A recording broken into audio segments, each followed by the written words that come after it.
I hope you're well and ready. As this is the first presentation of today's conference, I'm going to do just a quick technical check. Can everybody hear me? Are you listening? Lovely. Two completely different questions, right? Can you hear me? Are you listening? Listening is much more than hearing. It's a very active process. It's much more than just passive sound recording. We have just had a wonderful concert. We didn't just hear it, we listened to it. Our thoughts were with the music, our emotions were inspired by the music. And I want to tell you today that having a conversation can be a lot like listening to music. You can either just hear the other person, or you can listen to them. And being listened to is a luxury. We live in a world where everybody has a voice, via Facebook, via Instagram, via Twitter. So everybody is heard, but few are listened to. So this truly is a luxury, and I have to thank you for that. Of course, you're listening to me because you're a fantastic and gentle audience, but there are other reasons here. You're listening to me as well because I'm on a stage, because I have a microphone, because there are lights pointed this way. But have you ever wondered how many stories, great stories, never make it to a stage like this? How many ideas worth spreading stay behind closed doors forever? And how many of those take place within the walking distance from your home? I want to show you something special. 20 apartments in an old, ugly communist block of flats. I understand your disappointment, but just give it a minute. Just for a moment, imagine how many experiences, how many opinions, how many different memories we have here, cluttered in this one picture. Well, I don't know. I don't know who are these people. Of course, judging by the balconies, everyone here is an inspired artist, a painter. But what if we don't judge by the balconies? What if we actually see for ourselves? I want to tell you today what will happen if we start knocking on those 20 unknown doors, start asking questions, and most importantly, start listening. Now, this conference has a theme, so I have to clarify something now. Do we really have to do it? Absolutely not. Like, knocking at unknown people's doors is really, really weird. But what I want to tell you today is that as weird as it might be, it's definitely not a waste of time. And I can't talk my way out of this with just theory, can I? That's why, during this presentation, I am going to introduce you to some people, starting now. Meet Jan Markiewicz. Now, Jan was born 74 years ago with two things: a technical mind and a Soviet military air base near his house. So all those fighters, bombers, all those Russian airplanes, they kept flying over his head for so long that they kind of stayed in his mind forever. So Janek was only 6 years old when he built his first model. It was a simple Soviet fighter, Yak-1B, made from a single piece of wood, about this size. The biggest problem were the materials for the cockpit, but Janek went into his father's office, found something transparent and rubbery. The model turned out fine, the cockpit worked great, only his father was kind of furious with it. But I'm pretty sure that Janek, at the age of 6, didn't know what a condom was. So 70 years later, almost 70, Janek is finishing his biggest work. And it's the same airplane. It's Yak-1B, only slightly different. No more single pieces of wood and condoms. There is a plane that's 6.5 meters long and 8 meters in wingspan. There are original indicators, functioning engine, and a paintball gun. And he did it all by himself in his garage. Like, it took him 11 years.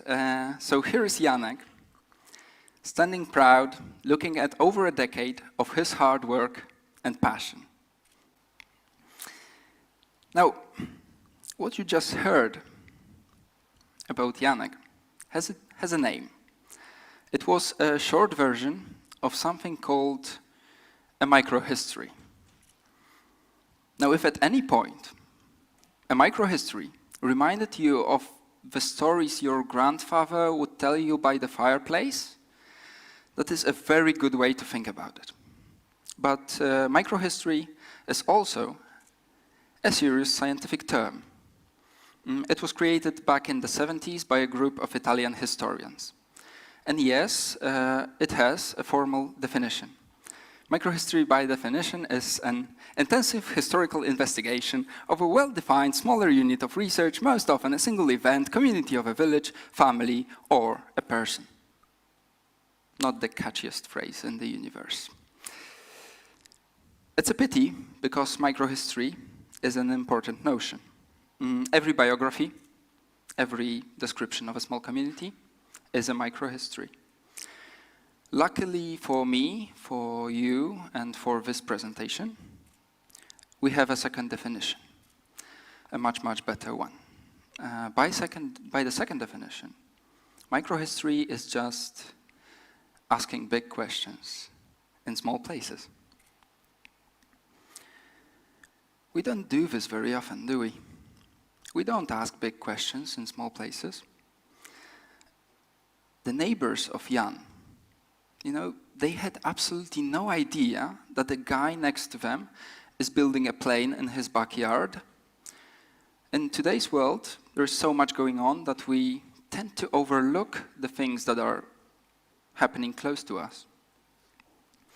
And I noticed I'm doing the same thing. I travel quite a lot. I have been to more than 40 countries in my life. I have taken some pictures. Precisely 35,291 pictures on my hard drive. And that's not bad. The worst part is that I don't have a single picture of my own house. Altogether, I have maybe 5 photos from my home village. So I had this question, am I missing something? Am I missing some aeroplanes here? Because if my neighbor is building a plane in his garage, I really want to know. So I decided I needed more stories. I wanted more stories like that of Jan and his plane, stories happening close to us. I just needed the big questions and the small places. I came up with an idea. I called it Behind the Doors.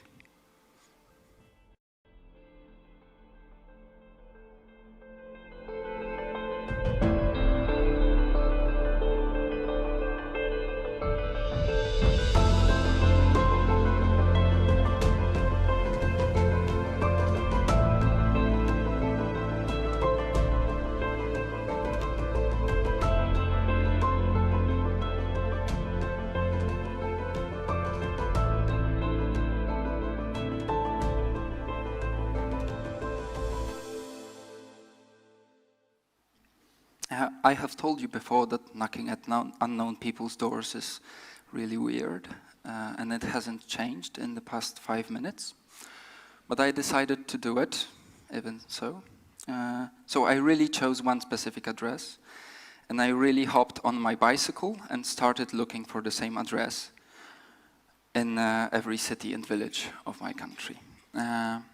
1 year and 6,000 kilometers later, I'm here. In the eyes of my friends, this road has made me the world's leading expert on opening doors. Captain Dorman, standing by. I'm not kidding. 3 weeks ago I had my birthday. You know what they got me? a door. Great gift. So the first question I hear about this project is always, what's the address? And I'm always surprised, because I know that the address is completely random. It's just one of the most common street names in the country. Also, in the beginning, I compared listening to people with listening to music.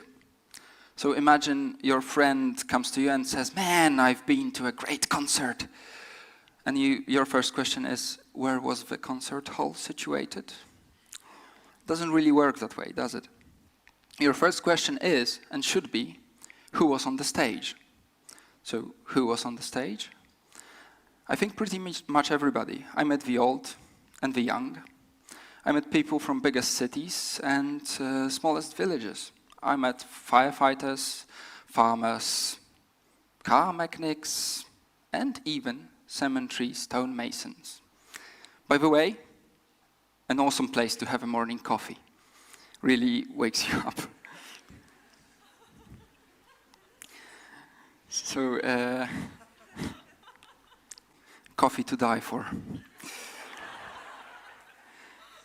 During this last year, I knocked on 144 doors. And it might have been your door, any of you. So the question is, would you open? Well, you shouldn't. Like, don't open your doors to strangers. It's not safe. So my characters shouldn't have opened as well. Because I lived like this for the best part of the project. So it wasn't glamorous.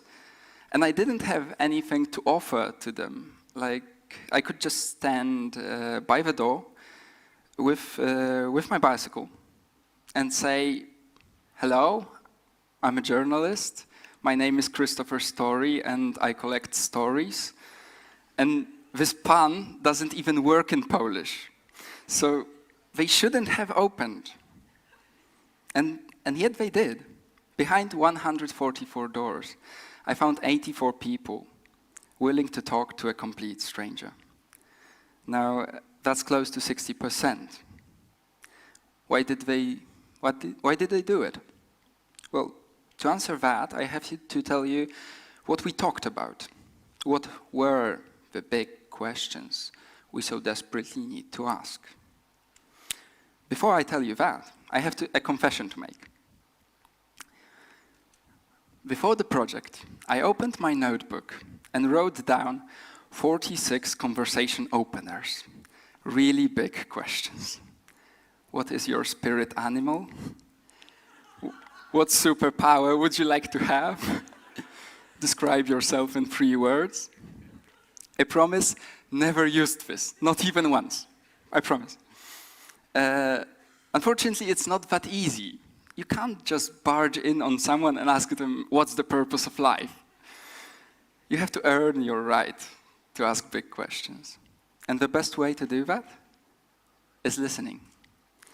I can tell you how it went with Edmund, the owner of this instrument. So Edmund agrees to talk with me, but he distrusts me. I'm a stranger, he doesn't know me, the conversation is not really flowing. But after a few minutes, Edmund notices that I am listening, that I ask further questions, that I look at him, that I am active in this conversation. And at that moment, he smiles, and there is like a glint in his eye. It looks something like this. There is a glint in the eye that says, wow, someone is listening to me. So he sits down in the middle of the room, takes the accordion, plays, and tells me his whole life story. And that's a pattern that repeated throughout the project, dozens of times. Well, I felt that my characters are really happy. I felt how much it meant to them that I am listening. Some of those conversations lasted 2 days. Sometimes I felt like I am the first person to listen to them in years, really. When you study journalism, don't do that, they teach you that the hardest part of the interview is always the first question. Well, don't ask it. Just shut up. Because you actually don't need to ask it. Because my characters didn't open the door because I looked fancy. And they didn't open the door because I had the best original questions. They opened the door because they wanted to be listened to. Because being listened to is a luxury. And listening is like a compliment. It's like saying, I'm interested. I'm interested in your story. So after all, it appears that silence can be the biggest question of all. Okay, we get that people want to be listened to. But we're all like a little bit selfish. So what can microhistories give us? Apparently, so I heard, they can get you to a TEDx stage. So unfortunately, money is not the right answer. But there are three things: perspective, education, inspiration. Let's start with perspective. Do you remember the picture from the beginning? Okay, I will remind you. The ugly building returns.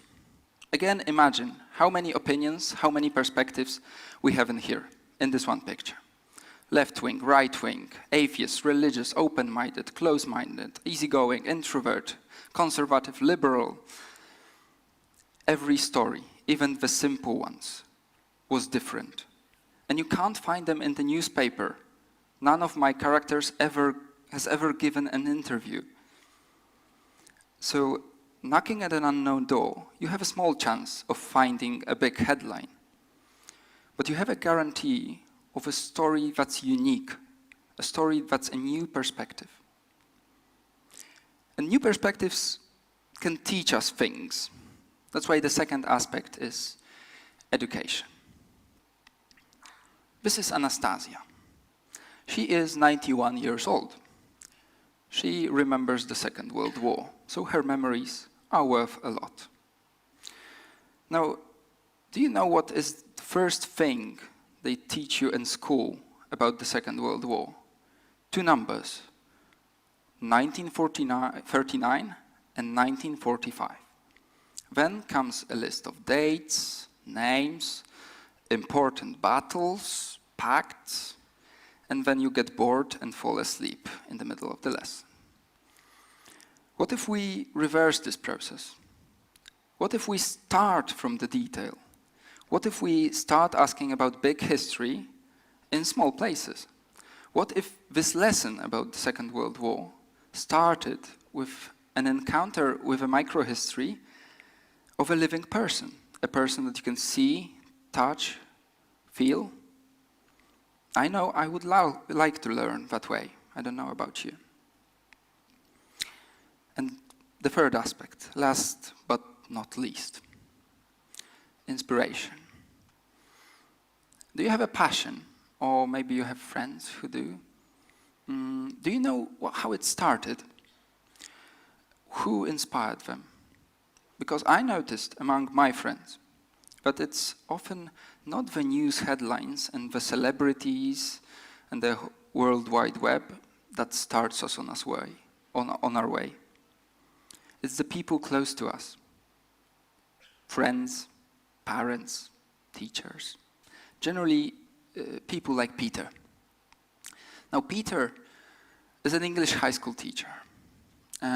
He is also a traveler. For the past 20 years, he has been traveling the world on his bicycle. He's been like everywhere. India, Canada, Iceland, Nepal, you name it. And I know for a fact that he can be the biggest inspiration to his students. How do I know this?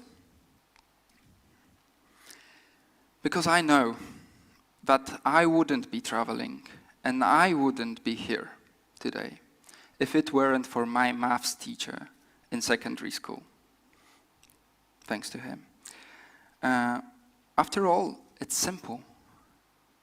It's the history closest to us that has the biggest impact. To sum this up, thank you for devoting some time to listening to me. It's truly been a luxury. But don't stop there, and don't stop at this conference. Of course, you don't have to cross the country and ask and knock at unknown doors. As I said, really, really weird. But you can start with your neighbors, start with your own street. You can start with your family. You can start with the person sitting next to you in this very room. Just listen. Give them time. Give them your attention. Get to know them. Get new perspectives. Learn. Be inspired. Ask big questions in small places. The answers, they might surprise you. Thank you. Krzysztof Story.